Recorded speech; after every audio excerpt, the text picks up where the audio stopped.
जरासंध के विषय में श्री कृष्ण और युधिष्ठिर की बातचीत। भगवान श्री कृष्ण ने धर्मराज से कहा, महाराज, आप में सभी गुण हैं, इसलिए आप राष्ट्रीय यज्ञ के वास्तव में अधिकारी हैं। आप सब कुछ जानते हैं, फिर भी आपके पूछने पर मैं कुछ कहता हूँ। इस समय राजा जरासंध ने अपने बाहुबल से सब राजाओं को हराकर अपनी राजधानी में कैद कर रखा है। वह उनसे सेवा लेता है। इस समय वही है सबसे प्रबल राजा। प्रतापी शिशुपाल उसी का आश्रय लेकर सेनापति का काम कर रहा है। करुष देश का अधिपति जो महाबली और माया युद्ध में कुशल है, शिष्य के समान जरासंध की सेवा करता है। पश्चिम के अतुल पराक्रमी मोर और नरक देश के शासक यवनाधिपति ने भी उसी की अधीनता स्वीकार कर ली है। आपके पिता के मित्र भगदत्त भी उससे बातचीत करने में झुके रहते हैं और उसके इशारे से अपने राज्य का शासन करते हैं। वंग, पुंड्र और किरात देश के स्वामी मिथ्या वासुदेव घमंडवश मेरे चिन्हों को धारण करता है, अपने को पुरुषोत्तम बतलाता है, मेरे उपेक्षा से ही जीवित है। फिर भी उसने इस समय जरासंध का ही आश्रय ले रखा है। शत्रु की बात तो जाने दीजिए। मेरे सगे ससुर भीष्मक, जो पृथ्वी के चतुर्थांश के स्वामी और इंद्र के सखा हैं, भोजराज और देवराज जिनसे मित्रता रखते हैं, जिन्होंने अपने विद्या बल से पांडे, कृथ और कौशिक देशों पर विजय प्राप्त की थी, जिनका भाई परशुराम के समान बलवान है, वे भी आजकल जरासंध के वश में हैं। हम उनसे प्रेम रखते हैं, उनकी भलाई करते हैं, फिर भी वे हमसे नहीं, हमारे शत्रु से मेल रखते हैं। वे जरासंध की कीर्ति से चकित होकर अपने कुलाभिमान और बलाभिमान को तिलांजलि देकर जरासंध की शरण में रह रहे हैं। धर्मराज, उत्तर दिशा के अधिपति 18 भोज परिवार जरासंध से भयभीत होकर पश्चिम की ओर भाग गए हैं। शूरसेन, भद्रकार, शाल्व, योध, पटच्छर, सुस्थल, सुकट, कुलिंद, कुंती, शाल्व्यायन आदि राजा दक्षिण पंचाल एवं पूर्व कौशल और मत्स्य, संन्यस्तपाद आदि उत्तर देशों के राजा जरासंध के भय से अपना अपना राज्य छोड़कर पश्चिम और दक्षिण की ओर भाग गए हैं। दानवराज कंस जाति भाइयों को बहुत सताकर राजा बन बैठा था। जब उसकी अनीति बहुत बढ़ गई, तब मैंने सबके कल्याण के लिए बलराम को साथ लेकर उसका वध किया। ऐसा करने से कंस का भय तो जाता रहा, परंतु जरासंध और भी प्रबल हो उठा।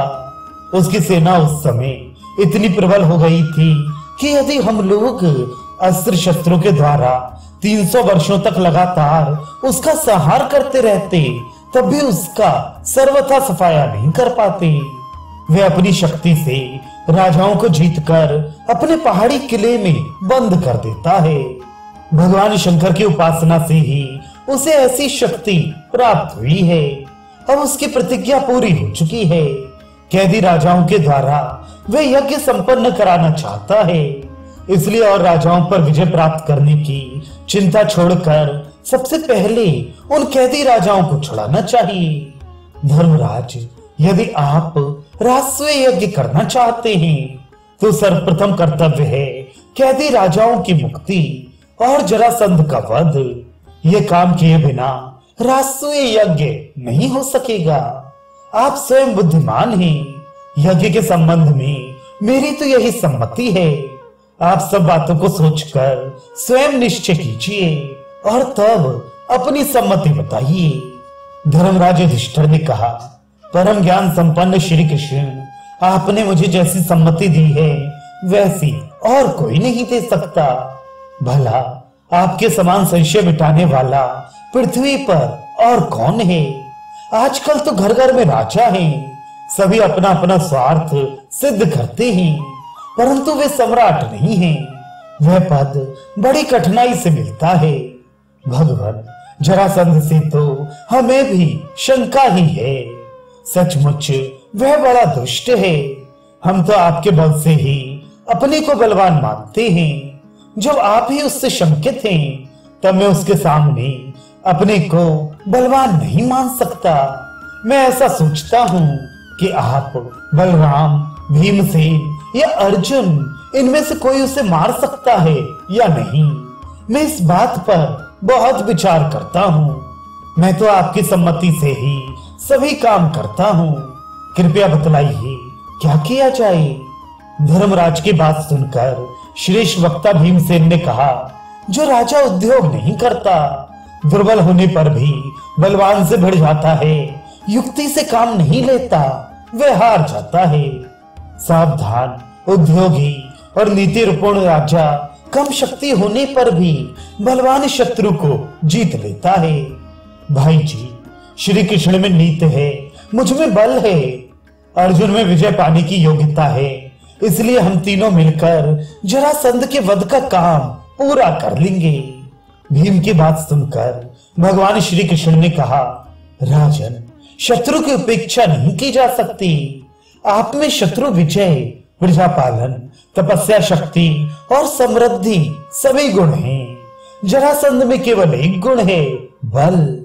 जो लोग उसकी सेवा में लगे हुए हैं, वे भी उससे संतुष्ट नहीं हैं, क्योंकि वह उनके साथ बार बार अन्याय करता है। उसने योग्य पुरुषों को अयोग्य काम में लगाकर अपना शत्रु बना लिया है। हम लोग उसे युद्ध के लिए बाध्य करके जीत सकते हैं। 86 राजाओं को वह कैद कर चुका है, 14 और बाकी हैं। फिर वह सबका वध करना चाहता है।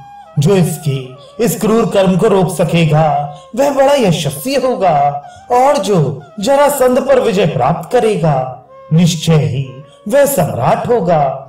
धर्मराज युधिष्ठिर ने कहा, श्री कृष्ण, मैं चक्रवर्ती सम्राट होने के स्वार्थ से साहस करके आपको या भीमसेन, अर्जुन को वहां कैसे भेज दूं?